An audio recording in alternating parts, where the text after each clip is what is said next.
Experience the joy of watching your friends and family's faces light up when you feed them wild game you harvested and made into delicious sausages, or meat you barbecue and grill with the finest seasonings available. Visit our friends at waltons.com to find everything you need to turn wild game into tasty meat snacks, or spice up your barbecue with new flavors and seasonings. With over 500 seasonings to choose from, there's something that everyone will love. They even have step-by-step videos and how-to articles at Meatgistics to help you go from animal to edible. Use coupon Rangers15 at checkout to save 15% on your first order at waltons.com. Waltons, everything but the meat. My name is Abraham Alexander, and you listen to the Ranger Report podcast. The Ranger Report. Yeah, the Ranger Report. If you want inside scoop, listen to the Ranger Report. Oh, here we go.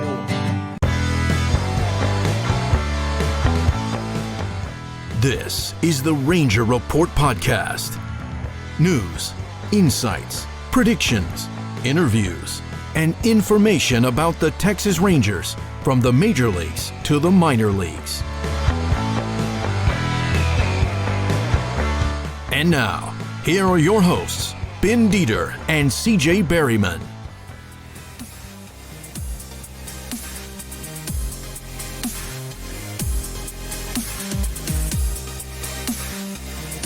Welcome to the Ranger Report podcast. My name is CJ Berryman, and let's do that again. Welcome to the Ranger Report podcast. I am CJ Berryman. You can find me at CJB_RR. I am Ben Dieter. You can find me at BDeater75 on the Twitter. I am thrilled to be joined today by GM of the Frisco RoughRiders, Victor Rojas. Victor, how are you today? Doing all right. How are you doing, guys? I'm doing good. Apparently, this is GM week on the Ranger Report podcast. We had Tim Jackson on earlier this week. There you go. You're all set, man. We're getting big time now with all these GMs coming on. That's how you guys roll. That's it. That's exactly right. Exactly right. All right, let's start with you've been there since January of 2021. So what have you really enjoyed about being the GM of the Frisco RoughRiders so far, Victor?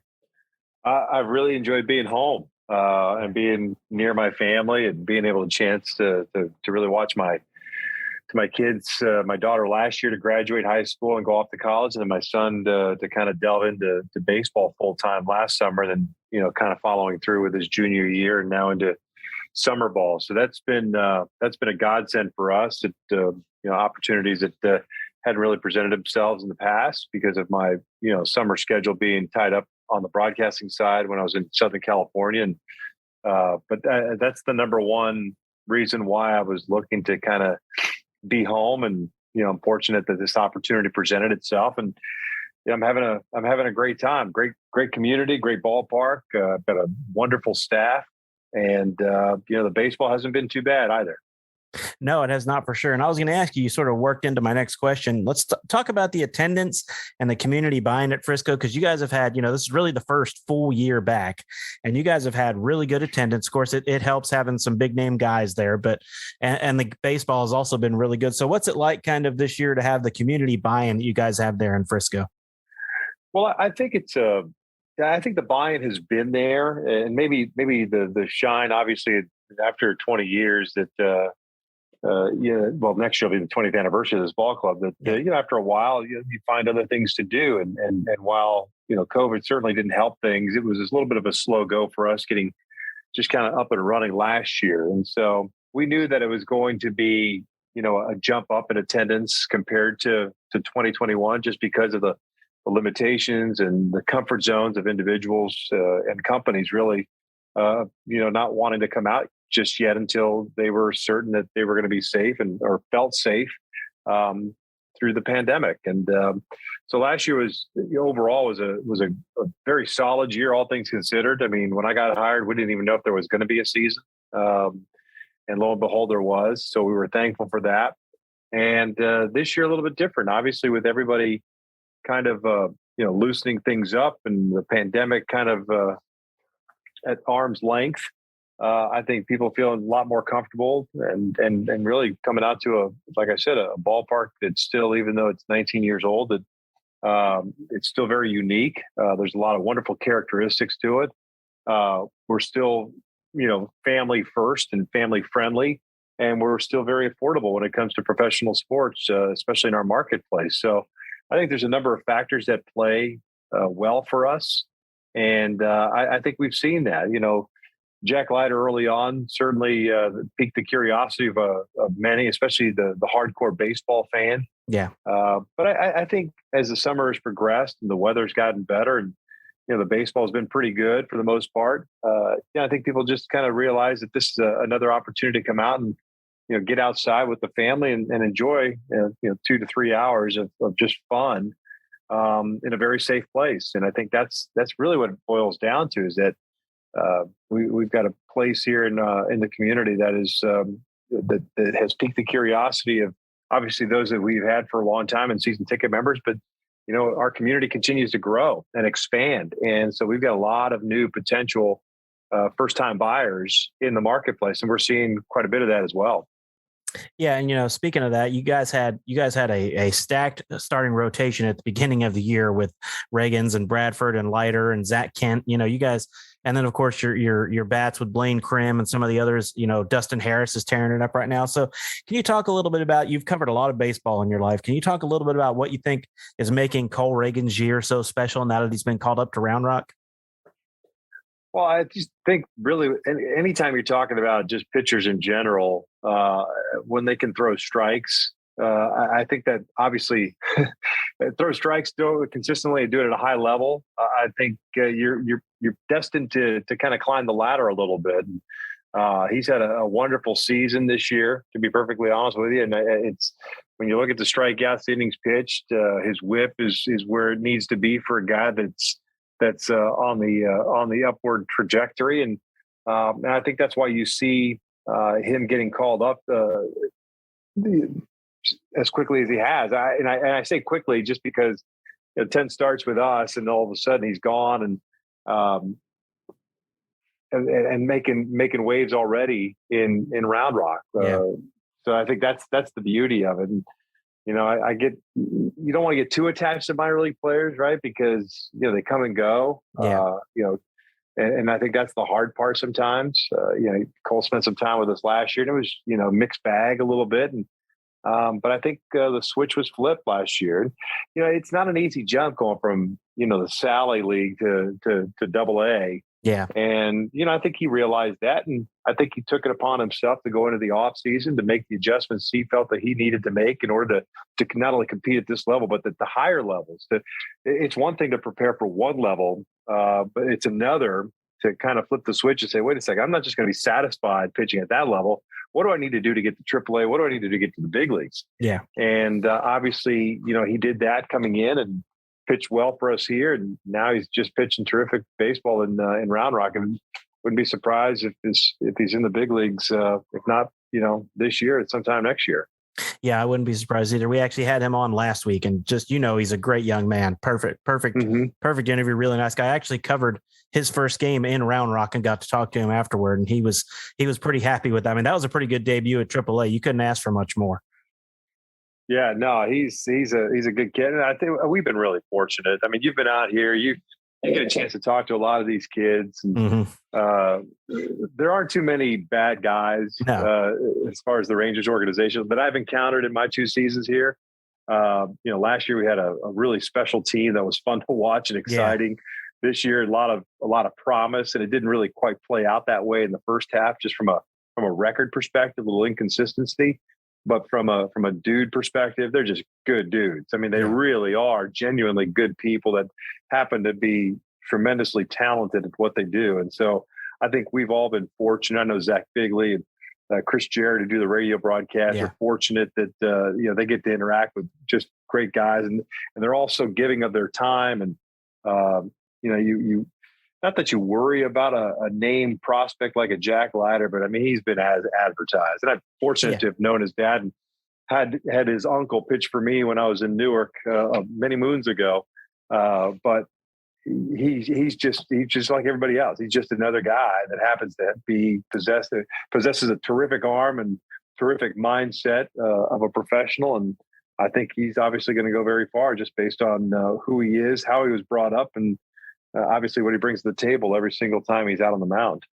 Yeah, you're exactly right. And that's the thing that I've noticed too with all these guys I've talked to. They're all stand-up guys. They're all good guys. They're all and they're all easy to root for. Now, from a marketing standpoint, Victor, how hard is it with what we're talking about that you can't really market guys for too long because you just don't know how long they're going to be there? Some people don't understand that general manager of a minor league team is not like what Chris Young does. You don't decide on roster moves and all that. You're more of the entertainment side of the ballpark, correct? Yeah, I mean, you're essentially right. We have nothing to do with the baseball side of things other than a few times we get a chance to interact with them and or have them be a part of something, whether it's off the field, a camp or a signing or something to that effect. But other than that, we're really just we're caretakers of this facility and we worry about the events that we bring in here and try to bring in here 365 days a year. So that's the biggest issue for us is how do we market the events that we have here? RoughRiders obviously are number one priority, especially with the 10-year licensing agreement that we have with the Texas Rangers as being their AA affiliate. So we're going to market the team as much as possible. But like to your point, as far as the individual player, we roll the dice on the lighter stuff. We have no idea how long he's going to be here. They don't share that information with us or Cole Reagans or anybody for that matter. So we just plan things out. And if they happen to be here when that time comes, and great. If not, big deal. It's the minor leagues. We'll just keep doing it and just move on. So it makes it easy for us to not have to worry about that or try to time things, because if you're trying to chase timelines and or try to get with the big club to find out if and when someone's going to be moved based on a theme night, I pretty much can guarantee that the big league club is not overly concerned with our promotional calendar, and nor should they be, to be perfectly honest. Yeah. Now you mentioned it. Let's talk a little bit about Chris and Zach, who do your broadcasts. Last year they were fantastic. Zach does such a good job. Chris has added another element to that's made it even better this year. And you, as someone who called games for a long time, I mean, it's that second guy really makes a huge difference, doesn't it? It does. The minor leagues as a broadcaster is not the easiest thing in the world, because you're a one-person band for 9 innings, and you're doing the play-by-play, and you're doing color, and you're editing and doing all kinds of stuff, post-game shows and the like. So we're fortunate that Chris Jarrett joined us this year as our broadcasting intern, and he's been able to fill in on a couple of occasions when Zach has had to go out of town and on family business, and they've both been terrific guys. Two totally different sounds. When they're together, they sound great together, and when they're in there by themselves doing play-by-play, you can tell who's who, and that's always good. And Zach and I have had a couple of conversations over last year. He sent me some stuff and some innings that he'd like for me to critique, and I'm always going to give him my honest opinion, because I want him to obviously get to the next level, if not reach the major leagues at some point. And for Chris, he's a little bit on the younger side, but he still has the same passion and drive and same goal of getting to the big leagues as a major league broadcaster, as we all did when you're in the minor leagues. So I'm fortunate to have two great guys. They bust their tail every single night, whether they're here at home or when they're on the road with the team. I think Zach's just happy that he doesn't have to sit and listen to a radio broadcast or watch a bad MILB TV feed from somewhere to try to call a game and or to provide some sort of summary like he did last year. Yeah, because that's got to be tough. But no, yeah, and we talked about this last time we had you on. Zach does such a good job, and I think you guys have a real gem there. And I don't think he'll stay at the AA level for too terribly long. No, I think he'll be gone. He had a little taste of big league interview life this past off season, and in talking to that team once they made their decision, they were very, very impressed with what Zach brought to the table, and they feel themselves that he's going to be a big league broadcaster at some point. So that's always good to hear, even though he didn't get the gig. That when you get major league feedback like that, it's always positive, and it's something to build off of. So there's no doubt that at some point down the road, it'll happen for him. All right. So I wanted to ask you an off the wall kind of question about the team you used to cover. I'm sure you saw the big brawl that happened between the Angels and the Mariners this last weekend. As an announcer, when you're how how do you get through calling when something like that is going on? How do you, I'm trying to word it correctly. How do you get through that and just not either laugh or, it's just such a difficult situation to have to call through. Yeah, I think that one might be a little bit different just because it was fairly animated and there was, it was a moving pile and there were some punches being thrown. So I think that one, there's some seriousness to it. I don't think you need to call play by play. The pictures usually tell the story of what's going on. So I think, I've always been, or always was, a guy that called the games and the action with my eyes, and I never really looked off the monitor unless it was a replay. So I think I would have been looking down at the field and seeing what was going on and see what was going on on the outside of the periphery. That's usually where things kind of start sometimes, a little push shove and guys trying to patrol and trying to keep things clean, and somebody takes offense to it. That's where you get little mini scrums that happen outside of the big dog pile. So yeah. It's one of those situations that that's a pretty decent fight for all things considered for baseball. Yeah, because a lot of times it's just a lot of chirping and a lot of barking and no bite. That one had a little bite to it. Yeah. And, obviously a lot of suspensions were handed down, a lot of games. So yeah, and a big injury too with Archie Bradley going down with a fractured right elbow too. Yep. So that's the bad thing about those type of things. When you get into it, if you're going to go, you better go. But you got to be cognizant of the fact that there's always risk of injury.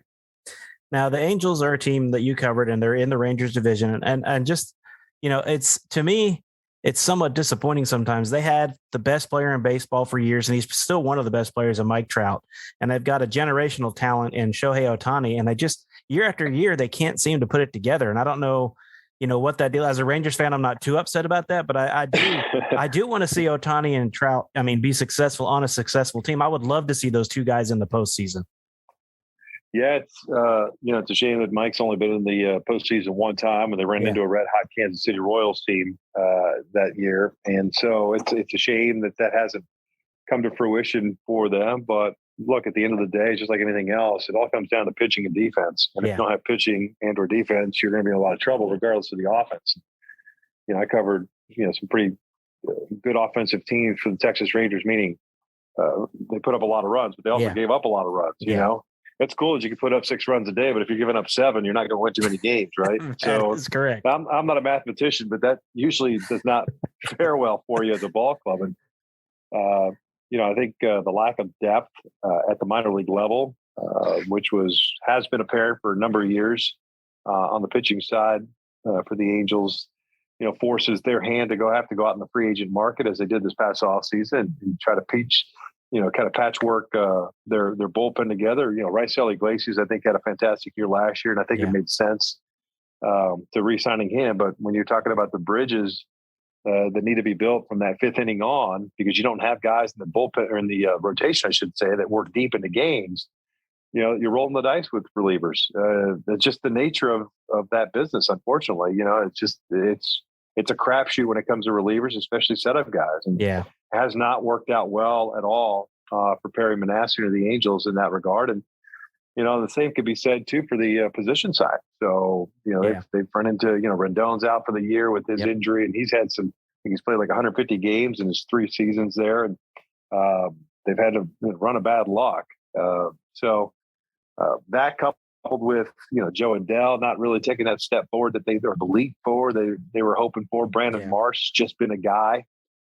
So there's a number of factors that go into it, but really at the end of the day, if you're not developing players on a consistent basis, and who knows, maybe they're doing it now and you'll see that come to fruition in 2 or 3 years. Yeah. Cause I know they had some younger depth at the A-ball level, but that sometimes, like Jeremiah Jackson, I just saw him at AA because I was in Birmingham and the Trash Pandas were in town to play the Barons.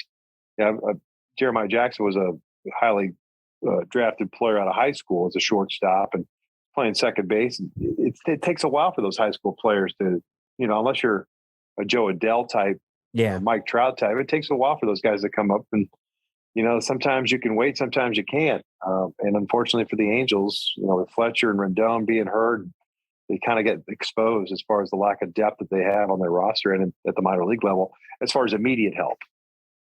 Yeah, I agree. And again, it's just, as a Rangers fan, you want to dislike them, but I can't dislike either Ohtani or Trout. Both those guys are such likable guys, such good guys. And I mean, should be the face of the MLB because they're such class acts. And, I read an article on Ohtani on all the pranks he likes to pull on people, and it was just hilarious. It just seems like an awesome dude.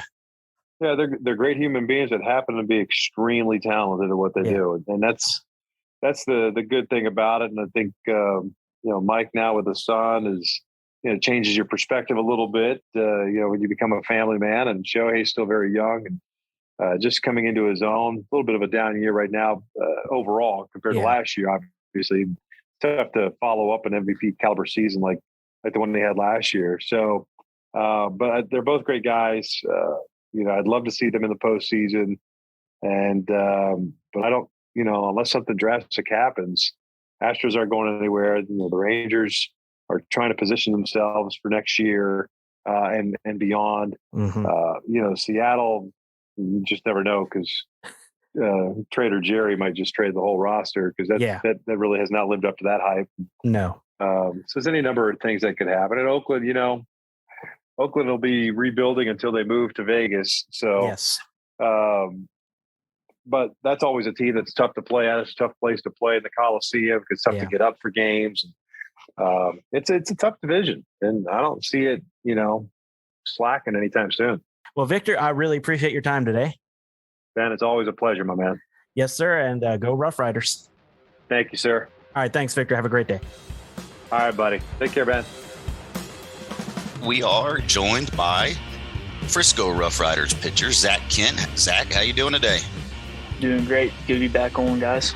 Absolutely. This is your third time on. I think we got a new Ranger Report BFF. Yeah, I think so. Let's go. Hey, every time I've spoken, I've pitched well. So yeah. See, I like it. I like it a lot. I like where you're going there. So speaking of which, you had a little bit of a injury setback, I guess you could say. So you haven't pitched since Amarillo, correct? Since Midland. I'm sorry. Midland. Yep. So can I go ahead and talk about that? When did that thing creep up on you? And it was the hamstring, right? No, it was my shoulder. Oh, so I just had a little shoulder. Yeah, I had a little shoulder tightness after the Midland start. Went 6 2/3 through I think just around 100 pitches, maybe a few under, maybe 2 under that. Felt good out there, and I went to sleep that night. Woke up the next morning, it was just a little tight. I didn't think nothing of it. Played catch on it. Still was tight. And got to my bullpen day, and I just didn't feel good throwing off the mound. So I talked to Jeff, and I was like, "Hey, Jeff, this is what's going on." He said, "Don't worry about getting on the mound, kid. Just be ready to go for Arkansas." He said, "If you do what you did last time, you'd be good." And I was like, "All right, sounds good." So Sunday came, and I could throw, but it didn't feel like it recovered much in those 4 days of rest or whatever. So I decided just to miss that start. I didn't think there was nothing really serious going on. It was just kind of, for some reason, my body just didn't recover very well from that start. So just missed that one, and then was going to start sometime the beginning of this week, but I would have thrown the schedule up if I made a Tuesday start. So I went ahead and just flipped to Sunday since Jack wasn't going to be able to start. Everybody was already moving up a day to begin with. So it just made sense to throw Sunday. So that's the plan. Sunday I don't know how many innings they're going to let me go, but I can go as long as they let me. So you guys are now halfway through the season. You get to this point. Every year that you're in the minors and you move up, you pitch more innings than you pitched the year before. So on your shoulder, on your arm, on all that, it takes some getting used to. Sometimes it's just fatigue, right? Yeah. I think that's what you see a lot of times. It's just as the innings start to build up and you start going 6-7 innings, I've been fortunate enough to go get in the 6th inning a few times, and I've thrown a 7th inning and gotten into the 7th last time. So I've kind of started to, as that workload kind of started to build up, I hadn't really been there before. I kind of went from going 5 innings, and then all of a sudden I went 7. So I didn't really have the natural buildup where you go 5, 6, a few times you go 6 and you go 7. I kind of skipped going 6 innings and went straight into the 7th. And even in Wichita, I had a little normal tightness after, but it kind of ran its course as the week went on. I kept throwing and it got better, and then I was good to go. Even in Amarillo, I threw a lot of pitches there, but I didn't feel anything after. It just, for some reason, at this midway season, at the midpoint, you get a lot of guys, starting to, hey, kind of feeling a little different. It's usually the time where you start going 7 innings, 6 innings for the first time. Your pitch count's around 100 pitches. So it's kind of natural. It's a natural kind of built in. The All-Star break comes at a perfect time for all the guys to heal up, and then you finish strong the second half. Right. And then that start against Midland, I mean, you pitched real well. Like you said, 6 2/3, you quality start, 10 strikeouts. Obviously, things were working well for you. And you said it didn't bother you during the game. It was that night. And then you woke up the next morning with some soreness. And so obviously it wasn't a major concern to just kind of get some rest and rest it up and get some energy back, I guess, probably. Because I mean, it's not just, your entire body's tired, like your arm's tired. Pitching, throwing a baseball and pitching, it's unnatural to the body. It really is. That's why softball players, they can go game after game after game because that's a natural throwing motion, but pitching isn't. So did you just kind of take that time off, rest up, and then kind of go back over how you've been attacking here since you've gotten back up to Frisco and kind of reevaluate where you're at? Because I mean, obviously you don't really need to reevaluate too much because you've been doing pretty well since you got called up. Yeah. It's just kind of unfortunate more than anything because I just started throwing the ball well. I mean, Amarillo's Amarillo. I think that night I threw, it was like 20-mile winds blowing straight out. So everything that was hit, it was like off the wall. And I was like, I feel like that wouldn't even hit very hard. Yeah, and that place it's a launch pad just in general because it's so short on the left and right field corners, But and then you add the wind to it, and if it's coming out of the west, northwest, you're in trouble. Yeah, I mean, even their guy Bryce Jarvis. I mean, he's like one of their top pitching prospects, and he got lit up too. I think he gave up 10, I gave up 9. And it was like, we had no idea how to keep the ball in the ballpark. I was more frustrated that I couldn't not give up runs. I would give up the lead every inning, and then we go out there and we'd score 4 runs, and I give up 5, and it was just back and forth. I was like, this is like the most I felt lonely out there. I was like, I can't do nothing to keep this ball in the ballpark. Not one thing. Yeah, it's tedious. But yeah, other than that, I mean, I told you in Wichita, I said I think June is going to be my month and our pitching staff's month. And I think you're starting to see that a little bit because Cody Bradford, he went and punched out 11 one night against Midland. He's been starting to throw the ball pretty well. Avery Weems starting to throw the ball well where he's going deep in games, going 5-6 innings and just giving up. He's been kind of stingy with the runs recently. Tim Brennan, he's starting to build back up where he's starting to get into 5-inning territory, 6 innings. Jack's still running, he's running his course, doing his thing. Who else we got? Slayton. Slayton, yeah. So he moved. He's been throwing in on those Sundays and whatnot. He started to throw the ball well. I think he threw 3 innings scoreless his last time. So we're all starting to throw the ball pretty well now. We just got to get everybody healthy and get back on track. But yeah, you guys got that All-Star break coming up here in the next few weeks, which is going to be nice. I'm sure to have 5 days to kind of chill out. Yeah, for me, it's a little frustrating because I'll probably build up more momentum and then have a break. Yeah. That's what it seems like my year's been. It's build some momentum and then lose it. Build some momentum. Amarillo. So with that coming up with all that, you guys are you still have quite a pitching staff there. You just talked about it. Talk a little bit about watching what the special year that Cole Reagans is having so far right before he was called up to Round Rock. I was there for his first start in Round Rock, and I was amazed that he looked like he'd been there, the whole year, the way he pitched to Round Rock. And that's the same way he was pitching at Frisco. What's he been doing? And did you sort of take anything from watching him pitch the way he did this year so far? Yeah. I noticed something different when we got to spring training. He just had like a different kind of persona about him. Where before he was kind of like, all right, I just want to get back to pitching. Like you could tell this year he was I wouldn't say goal oriented, but he's very like obsessed and task oriented. Like all he cares about is this next inning. It's like a business like to him. Like he kind of last year was just kind of, hey, I need to figure out how to play again. That's what you could say. He's like, how can I get ready? How can I feel good on my starting day? Now he's like, I think if you talk to him, he's like, this is the best I've felt ever. And he goes out there and you just see him. He's throwing, his cutter is like his newest pitch, and he's back throwing it, back footing it, throwing it anytime he wants. He's almost relying on that as much as it is with his changeup now. And his changeup is incredible. So it's just like seeing like the full like circle of where he was last year, where he would have sparks of that when he was feeling good. And then now he's feeling good all the time. He's just dominant. So being able to like see that, you kind of excites you, especially in Frisco when we were all kind of, one starter a week was doing well. plus Reagan. So it was like, now that everybody's starting to feel good, he's gone, which kind of sucks because we don't get to see that every time. But it's time for one of us to kind of step up and start doing that, where everybody kind of gets excited in the pitching staff, like, oh, this guy, he punched out 10, went 6 innings. I got stuff just like him. I can do the same thing. So just being able to see him, I mean, at this moment, I don't think there's any reason he shouldn't get a look, in the show, because he's been dominant, and I think he's earned everything he's gotten this year. Yeah, and y'all got some help both in the bullpen and in the rotation. As Owen White has come up, and Mark Church has come up. So you lose Reagan's, but now you get Owen White up there, and I mean, it's just like, okay, next man up, and a couple of highly touted guys. So it just seems like it doesn't matter at Frisco, at least for the past 2 seasons, and Frisco and Hickory the past 2 seasons. It didn't matter what pitcher was out there, because you had you and Jake Latz last year, in Hickory, and then Latz came up later on in the season, and then it's just been fun to watch, especially in the pitching side, because the Rangers, I'm going to be honest, man, this is the most stocked that our pitching staff has been in years. I mean, I since I've been alive. I'm 37. So this is the best it's been. And it's great, because it also, you're competing with each other to try to make it, but it more or less it seems just like you guys build each other up, you build off of each other.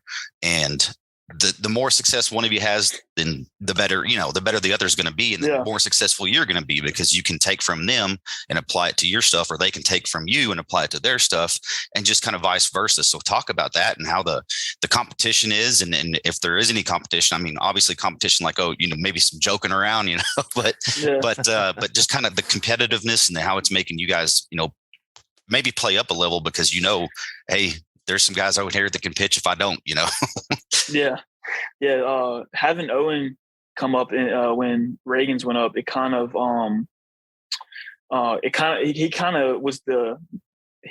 lightened the mood up a little bit, because sometimes we were all kind of real serious and competitive, and Owen comes up, he's joking, he's a funny guy. He's got that North Carolina accent where everything he sounds, he could be talking something serious and it still sounds funny and hilarious.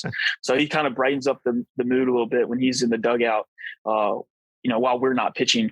But I mean, he's the same way as kind of Reagan's. He goes up there and all of a sudden it's business like, and he's in attack mode, but he'll still make funny comments in between. Like he'll talk to you while he's pitching in the dugout, and where most of us are kind of just sitting there and kind of just trying to stay locked in, where he can almost flip that switch on and off between innings, which is kind of impressive. Yeah, that's unique right there. But with the pitching staff, I don't think I've ever been around a staff that has 1 or more plus pitches. And you go with Jack, he has three plus pitches. Myself, I got 3. Owen's got 3 or 4. We all got almost, I would say, like ace stuff. I would say, like, we all have like really, really good stuff. And when you see a guy go out there and he has similar stuff to you, but it's kind of different, and you see him have success with it, it kind of, you kind of get fired up, because you're like, my stuff's just like that. And I'm always going to think I got better stuff than them, and they're always going to think they got better stuff than me. So it doesn't good matter. Though. That's the competitiveness. I like it. Yeah, we all think we got the best stuff. So when we see somebody go out there and we think our stuff's better, it just gets us more excited and fired up to go out there. And it's just like the pitching staff we're all very loose, and we all able to lean on one another, where you don't typically see that too much between the staff, where one guy's doing well and he's kind of set himself apart. We're all kind of very similar right now with how our season's been going. We probably would like them to be better, but we know that we still have a lot of potential because of how good our stuff is. It's just the right time to get hot at the right time. I think it's starting to come around. You can see it. I think Owen he kind of brightens the mood up a little bit with his funniness. I think that's like the piece that's going to let us all relax in the dugout, and we're not all so tight. And when we pitch bad, he has something funny to say or something like that. He's always saying the right stuff, it seems like. Yeah, and then it also has to feel good. The offense is very good as well. So if you can, you don't ever want to have an off night, but hey, if I slip up here or there and I have a bad inning, there's a really good chance that the offense is going to come out there and back you up. And also defensively, y'all's defense in the outfield, especially pretty darn good out there. And you just look at Foscue and Harris and Jonathan Ornelas, who's having a great year. JP Martinez, Jax Biggers. I mean, Josh Stowers. You go down the line. I mean, it's just it's nice to, number one, have that protection behind you, but also to know, hey, I don't, if I mess up, I can let it go, and it's easier to let go when you have a bad inning or whatever. And because you know that the offense is a good shot at coming out and getting y'all back in. Yeah.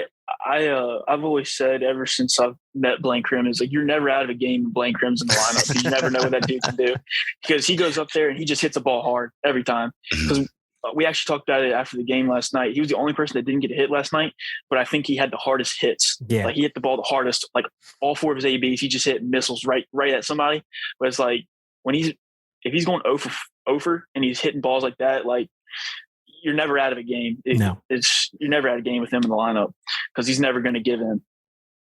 Yeah, and that's what, every time I've been to a game there and seen him play, or every time I've seen him play anywhere, his bat just sounds different when he hits the ball. You're right. If he barrels up, man, it sounds like a shotgun blast going off. Yeah. Yeah. There's sometimes like, oh, he missed it, and it's gone out by 20 feet. And you're like, what? I thought you missed it. He came in and he'll tell you, yeah, I just missed that a little bit. You're like, what? You missed that? That was a 380-foot home run, dude. What are you talking about? You missed it. Yeah, that's nice when you can say you missed it and you hit it that far. It's like it's probably nice when you miss a spot by a little bit, but you strike a dude out and you're like, yeah, that's exactly where I was trying to throw it. Yeah, that's for sure. I'm pretty sure it was Blaine Ben that we had on that was talking about Jax Biggers and how he said he's the funniest guy he's ever been around. Yeah, that was. You got any Jax Biggers stories, Zach? I don't think any I can say, because he kind of says. He's kind of the person that will say something and it's a jab, but it's so funny you don't take offense to it. So he's had a few kind of quick remarks to some guys that just cracks you up, but I don't think I should say them. So he's witty. He's witty. He's just smart. He's a smart, witty guy, and he knows what he's saying too. He's kind of like Owen. I think Owen's the funniest pitcher we got, and Jax is probably up there with position player on the team. Competition for the funniest guy on the team, I guess, huh? Pitching versus position players. Yeah, it's like up in the majors, they're having a competition on who has the best hair right now. You guys have competition on who's the funniest. So yeah, that's for sure. Who have you played with that you think has the best hair? I know that Cole Reagan's he had some flow some nice going hair for a while. Yeah, when we had him on the other day, he had cut it all off though. He looks a lot better, but I mean, he did have some good locks. But who do you think has had the best flow that you've played with so far in your professional career? I would say Tristan Polly right now. He's got he's got that curly, like thick hair, and like if you like see it with his hat on, it's kind of like that curliness. But when he takes his hat off, it's perfect every time. Perfect.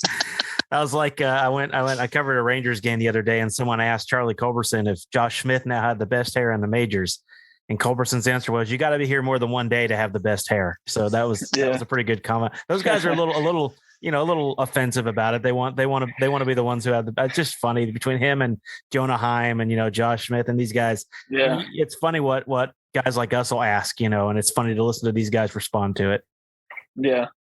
I mean, I had my little fair share at flow, but it wasn't the same length. It was kind of, the back was long, the sides were medium long, the top was long, and it just didn't look right. But it looks good in the hat.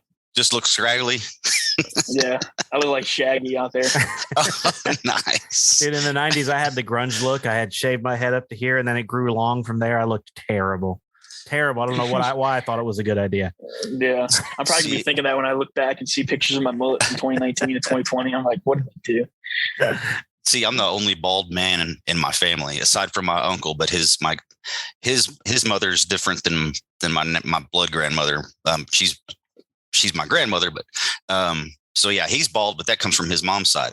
For some reason, I didn't get my dad's hair. So before I joined the Air Force, I decided I'm going to let my hair grow out and, have it like curly, kind of like Tristan Pauly, although not curly. It was a little bit more mullety and white trashy. But so I did that. My dad got mad at me, and he was like, "Cut that damn hair." And I'm like, "Well, I'm about to, go to the Air Force, and it's going to be shaved, and I won't ever get to grow it out again." And he's like, "Yeah, you will. Whenever you get out of the Air Force, you will." Well, this happened, and I went bald. So I'm like, "Thanks, Dad." Yeah, my mom, she has four brothers. and they're all bald, and they're all, and I was like, oh no, that's not good for you, bro. Yeah, my dad's dad, my grandfather, he don't have much hair. And I was like, dang, I'm going to be bald for sure. And when I grew my hair out, it started getting a little thin, but I think it was just because it wasn't like between being in a hat and I always wore like this, and it kind of rubbed it. Yeah. It kind of went away. It was kind of just falling out. So I was like, I'm cutting it short so it can be healthy again. And then I've been trying to grow it back out, but I still got it. I'm 24, still got it. So they all lost theirs in like 18. So I think I'm in the clear. You might be in the clear. Yeah, you might be in the clear. I might be in the clear for my 20s. We don't know about the 30s yet. Yeah. Well, 20s at least, that'll be good. Yeah. When I was 26 is when it started happening. So you got a couple of years left. I started going gray at 16, so I can't talk. I'll take gray. I didn't lose my hair. It went gray, so I'm okay with that. Yeah. Yeah, that's all right then. But let's look forward. You guys have the All-Star breaking up, like I said, and the rest of the season. What kind of, besides staying healthy, what do you want to accomplish for the rest of 2022? I just want to be more consistent. I think it's shown since I've been in AA is like I'll have a really good start and then a blow up start and then a good start and you have two good ones and then a mediocre one, and everything ends up evening out and it doesn't look as good as I've been pitching. I think that's how it's been this year too. It's kind of came into the year and I was just kind of giving up a few hits and just bad timing and give up a few runs. And then all of a sudden, bam, I go 7 innings against Wichita. And then I go 6 2/3 against Midland. And it's just, it's kind of just frustrating knowing that I have stuff to do that every outing, but yet I still have the little blow ups that kind of flatline everything. So just being more consistent the second half. I think I'm going to, like, my goal is to go at least get into the 6th inning and then just be able to turn the ball over and not have the lead given up 4 or 5 runs in an outing, and just be more consistent and just be able to each week build off of the week before. And then hopefully by the end of the year, I'm able to not have 40 innings I got because I've been hurt, and hopefully be around that 110 mark by the end of the year, and just be consistent and have quality starts. And I think if I have those, then that'll set me up in a position at the end of the year, whether it is the big leagues, whether it's AAA or if I'm still in AA, as long as I'm able to put myself in a good position leading to next year, that's all I care about. Right on. So we asked you the Whataburger question last time, and we always get good answers on that. What's a good place it's around Frisco that you like to go to, aside from Whataburger, of course? There was this sushi place that I went to. I can't remember the name because I think it was kind of like a Japanese name, but I can't quite remember exactly what it was called. But when you walk in, it only had like 4 tables and a sushi bar. It was super small, hole in the wall. And I just went there with my girlfriend. We sat down and they had BYOB. You could bring your own drink. So any bottle of wine or anything like that, you can just walk in and drink it. You can bring beer, a cooler, anything. You just sit down, and the sushi was incredible. It's the best sushi I've had. But for some reason, I can't remember the name off the top of my head. And I don't remember where it was because we Google mapped it. But it was some of the best sushi I had, and it was a hole in the wall, and you could bring whatever you wanted. So you could just sit down, and they were open from like 11 a.m. to 11 p.m. So it was like they were open like almost the whole day, and it was a really cool atmosphere because it was kind of like old, kind of that Japanese style kind of sushi place. It was incredible. I can't think of the name, but it's in Frisco. It's always those hole in the wall places that are the best places. Like we have Coyote Bluff here. I don't know if you've tried that yet, but it's a famous burger joint here in Amarillo, and they keep it looking hole in the wall. I mean, it's small, and they make some burgers that are so you remember Man vs. Food, that TV show? He came here to Amarillo and went to Coyote Bluff and had what's called the burger from hell. And it's jalapenos and jalapenos, Tabasco. I mean, a whole bunch of and more than just that. But I tried it one time and it was delicious. But man, you pay for it for about 2 days. You pay. Yeah. And the older you get, the more you pay for stuff like that. Yeah, for sure. Yeah, enjoy the way your gut handles food right now, buddy. Yeah, playing professional baseball, you guys can eat about what? 3, 4, 5, 6,000 calories a day and get away with it right now. Yeah, something like that. I eat breakfast and I get to the field and have lunch, and then sometimes I eat lunch before I get to the field, and then I eat lunch there. Yeah. And then I have like a post-practice meal, and then a pre-game meal, and then I have a post-game meal. And I'm just like, all I've done is eat today. I've maybe thrown a ball 40 times and then I've eaten. I wish I could. Yeah. All right, Zach. Well, we always appreciate you coming on, man. Yeah, thank you so much for having me on. It's always fun. It's always having a blast. Best of luck this weekend, man. Looking forward to watching you on Sunday. Thank you very much. All right, thanks, bud. Look forward to seeing you Sunday or this weekend. Go get them. Yes, sir. Take it easy. Thank you. All right, bye. Bye-bye. Bye. Thanks for listening to the Ranger Report podcast.